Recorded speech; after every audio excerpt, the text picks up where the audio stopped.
Hi and welcome.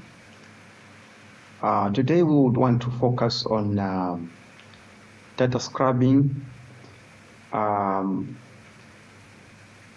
focusing on detecting and handling outliers using the Z-score.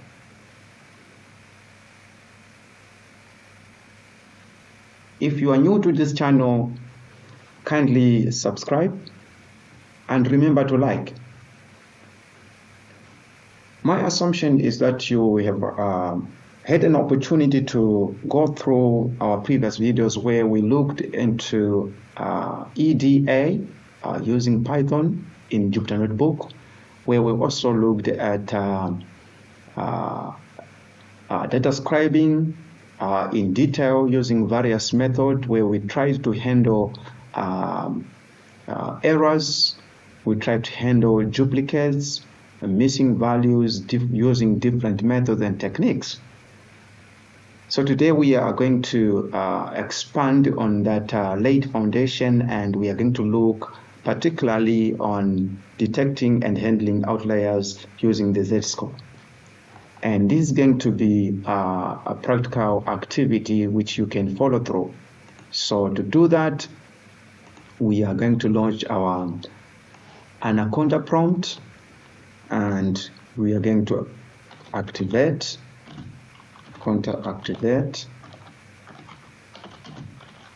our working environment.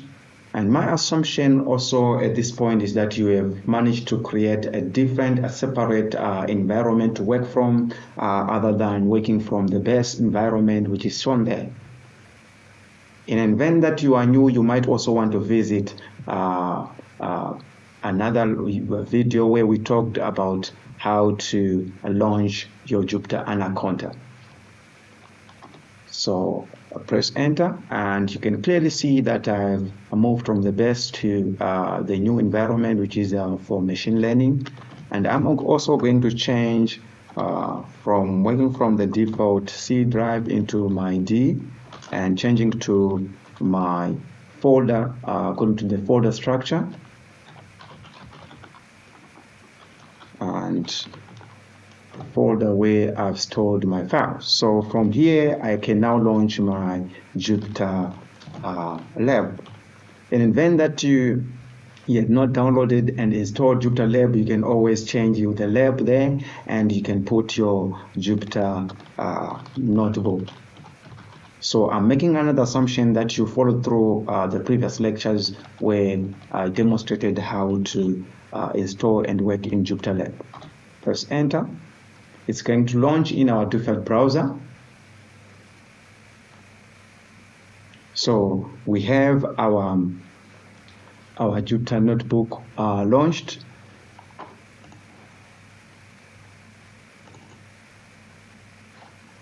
So we want to launch the scrubbing, and I'm going to increase my font size a little bit. Okay, something like that. I hope it's now more visible.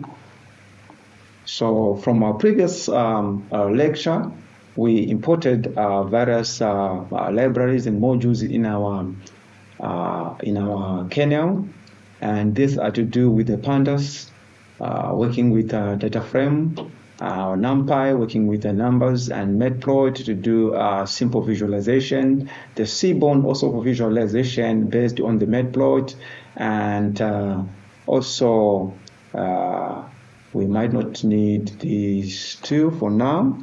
Let's just take them out. Then we are going to use the Science Python for statisticals. And of course, you might want to add these optionals in terms of ignoring and setting your labels inside your visualization. So we execute that line, the cell, and take note when we have got these square brackets there. When it ends, it means to say the cell is still to be executed or to be put into the memory of the kernel or to be interpreted. And once we have got a number, it means to say that that cell has been executed at position number 1 in terms of execution. So we have managed, and there are no errors to import our libraries. Then the next thing that we want to do is to import our data set. which I have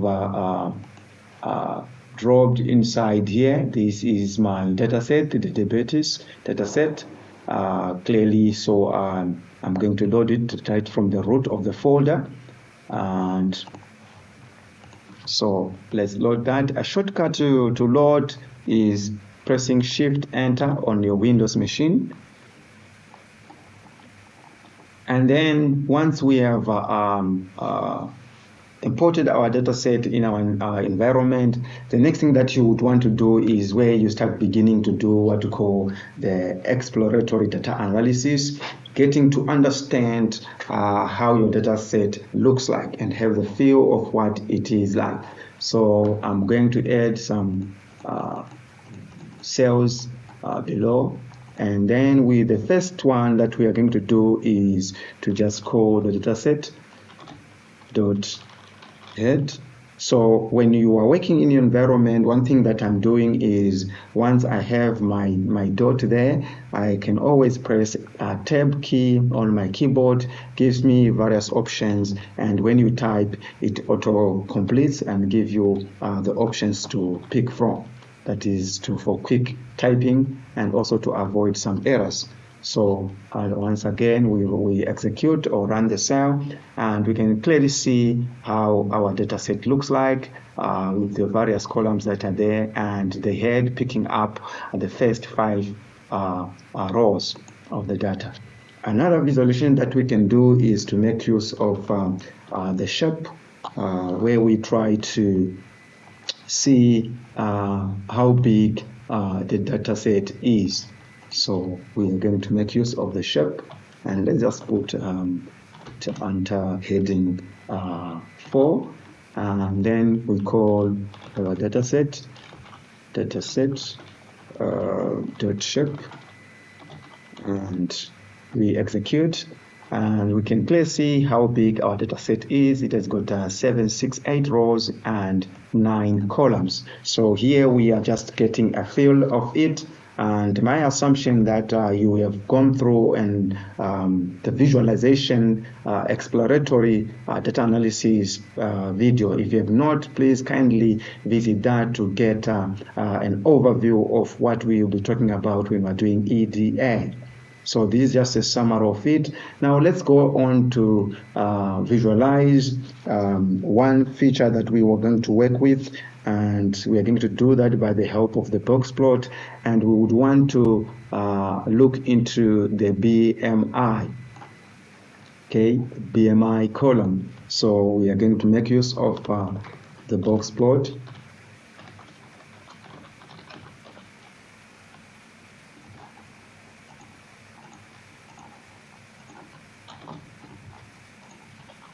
And we are going to use the Seaborn library box plot, and then we are going to give it data to be our data set, and we are going to make use of the feature BMI, and we execute the cell to have an understanding of what it looks like. And clearly you can see here as we use the box plot that we have got some data points that are way below the whiskers and also above the whiskers, and these, by way of visualization, can quickly guide you towards understanding that this could be classified as outliers.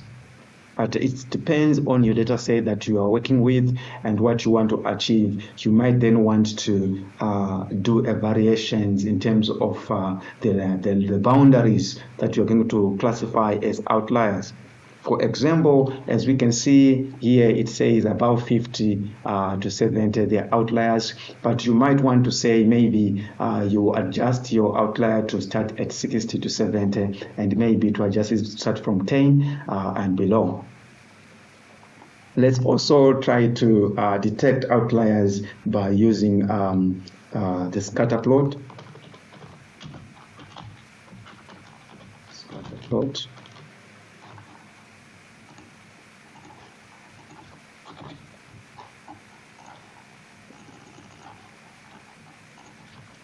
So we are going to also use the seaborn scatter plot, and then we are going to pass the data to become our data set, and our X will become our data set, the BMI, and our Y will become our data set, and we are going to combine to see their relationship with the edge. And we are going to use the U to be our output column,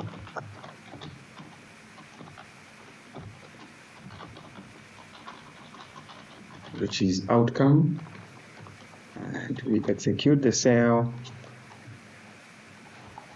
and this is how it has been visualized. And again, using the scatter plot, we are able to see that let me just make it clear. Using the scatter plot, we are able to see that again, we have got data points which are way away from the middle where we've got most concentration, and these are way below, and also we have got some other which are slightly above 60 there. So clearly from there you can see data points that you can classify as being outliers in terms of the data presentation distribution. And again, it's up to you to then see which borders or boundaries that you would want to use for your research. And we said we are going to concentrate on the Z-score. So we are going to make use of the Z-score also to detect and to handle the outliers. So we just use the box plot and the scatter plot for us to have an understanding and appreciate how the two other ways of detecting outliers perform and how they represent the data. So now let's go on to proceed to use the V-score. And basically, when we are using the Z-score, when we are using the Z-score, it helps us to understand how far a data point is from the mean. So the key point there is the mean, and then we want to see how our data points spread, or they are far away from or deviating from the mean. So you'll find that when you're dealing with the Z-score, the formula there will be Z-score is equal to your data point less the mean value, and then you want to divide that by the standard deviation.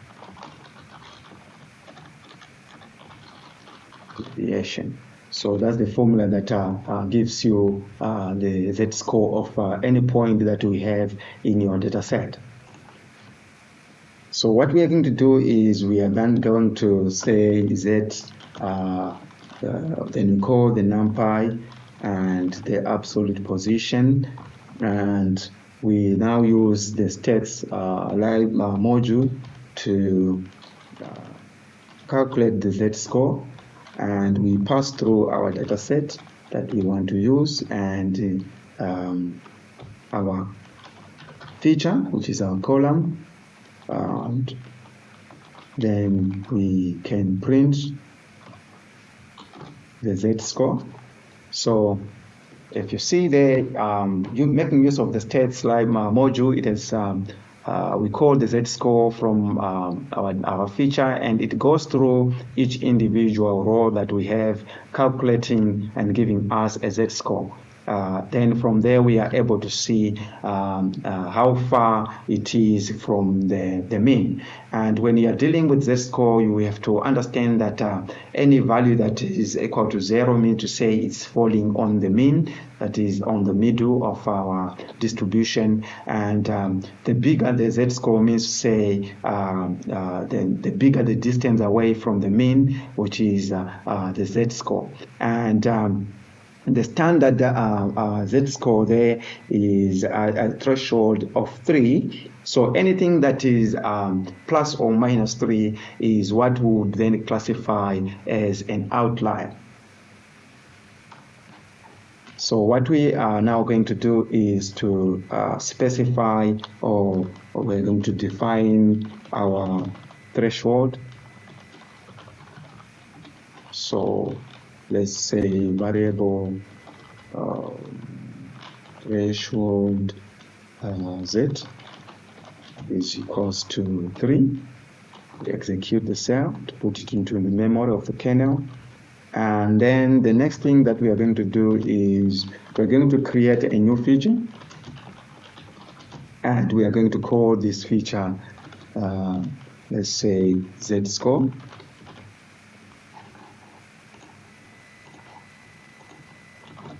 So now we call our data set, and we now want to create a new feature called z underscore score, and we are going to pass in stats.z-score and of the feature BMI, and okay, let's just run the dataset.head.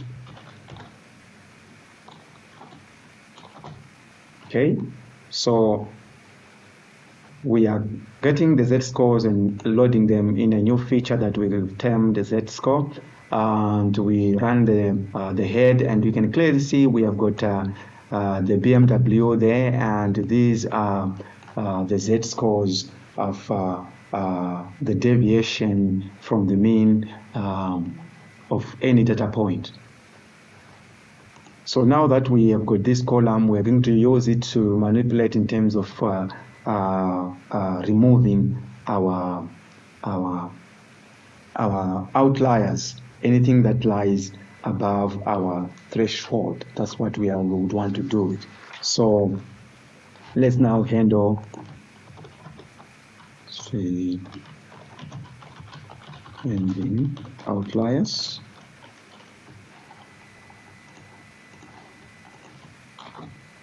Okay, so let me add a few cells there, and what we're going to do is we're going to handle them by way of dropping. So we are going to use the dropping method. There are many methods of handling your outliers that you might want to do. We are going to focus on dropping or removing them from our data set. So what we're going to do is we are going to create data 1 as a new data frame that we want to manipulate, to use. So we are not going to replace the original. And then from there, what we're going to do is we then want to call our data set, and we want the field z-score. We have termed z underscore score, named it underscore score, and we are going to call the absolute function, and there we are going to say any value that is smaller than our threshold. Anything that is smaller or equal to our threshold is what we are going to be dealing with. We want to capture that. So we are cleaning. So D1 will become a new data set that has been cleaned, or that is free from outliers.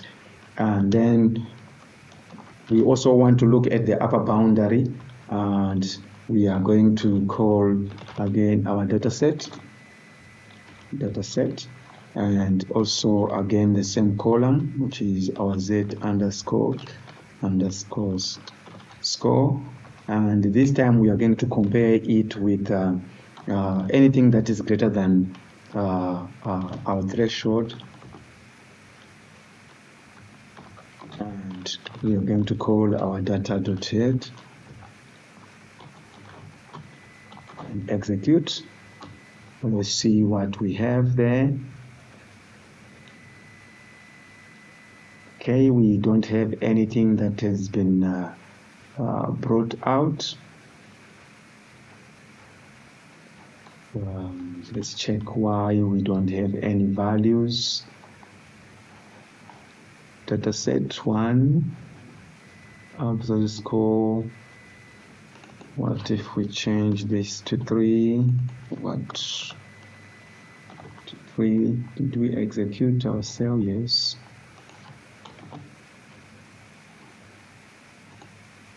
Okay.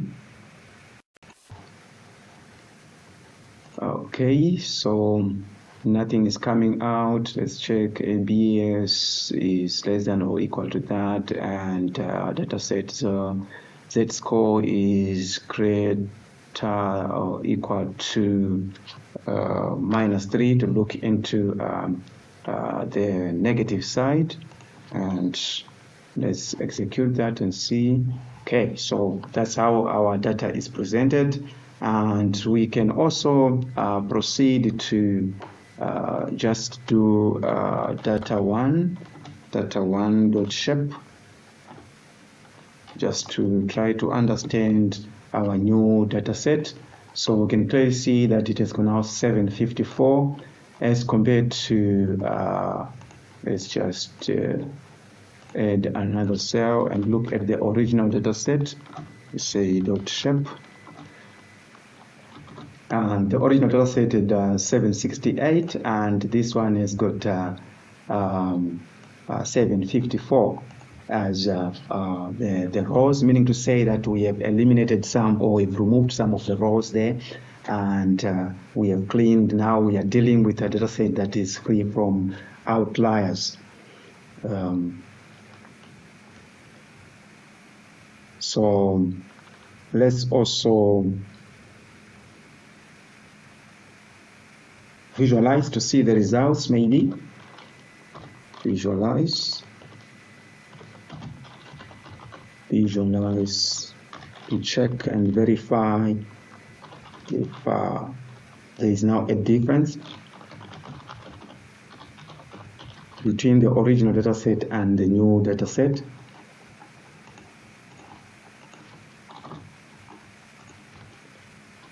So what we're going to do is we are going to compare original versus new.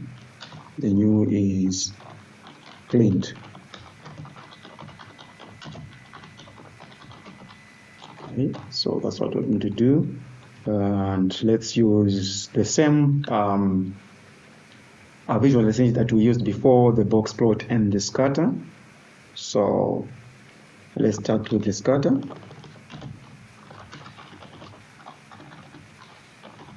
Scatter.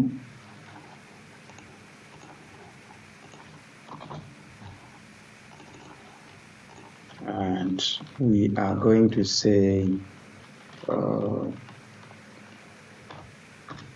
fit. Then we're also going to create the axis, call the matplot and subplots, and we want to have it in one row, 2 columns, and the figure size,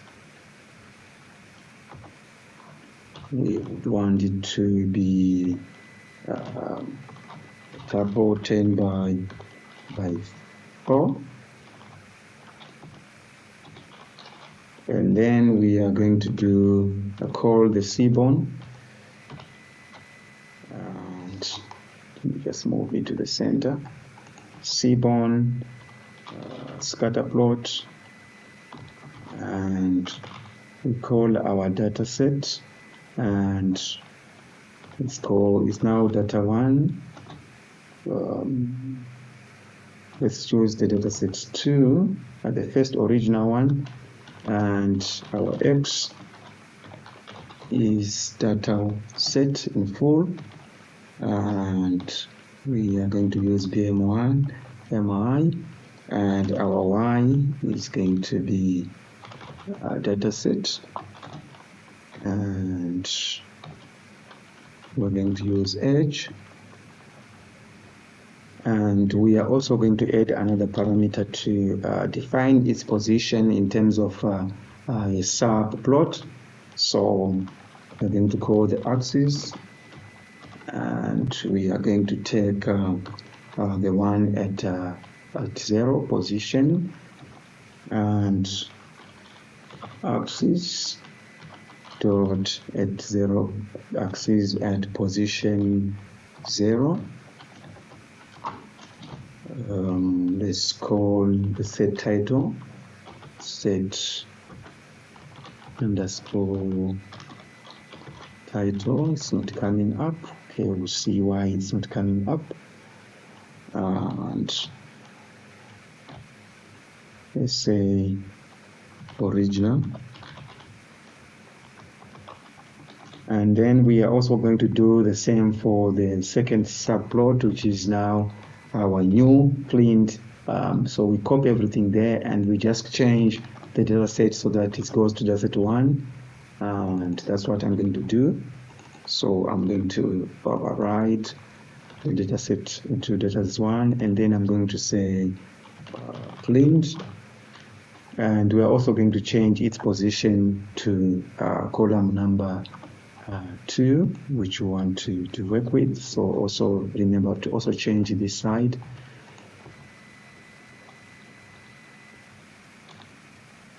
And once we have done that, we now have our tool for scatter plot, and so we can now visualize it. Let's say PLT, and we call a tight layout to make sure that they don't overlap over each other, they are spaced. So we call that, and then we want to call the dot show. Do this. Okay, let's see how it goes. Subplot text 1 or 2, positions 2 were given, and the error is coming from the first line there. Okay, let's go and see what we can do with that.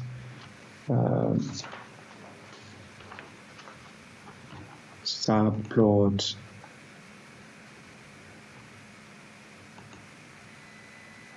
text 1, 2.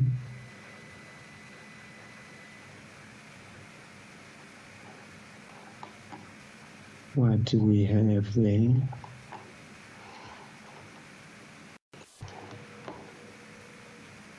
Figure should be figure size.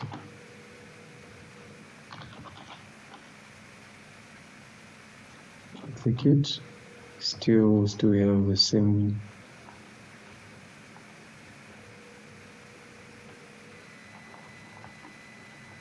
challenge. Let's just remove this and see how it looks. Subplot 1, 2. It's not coming automatically. It's not coming automatically. Okay, subplot. Okay, subplot. We want subplots. Okay, let's execute that. Now we are sorted. So you look at this as a representation of the of the scatter plot. This is the original where we have got these outliers there. And if we look at also below 10 and also above 55 and 50, and we look at the cleaned one, you can see that we have dropped the outliers. Those are below the minimum threshold and also above 55. This have also been cleaned. So let's also take another visualization using the box plot and see how it looks like. Mark down, and again we are going to make use of the subplot. So let's say the axis plot, and let's make sure we select the subplots instead of subplot, and one second column, and make sure you select the figure size, and we are going to use a 10 by 2 by 4, and we call our seaborne box plot, and we pass through our data is dataset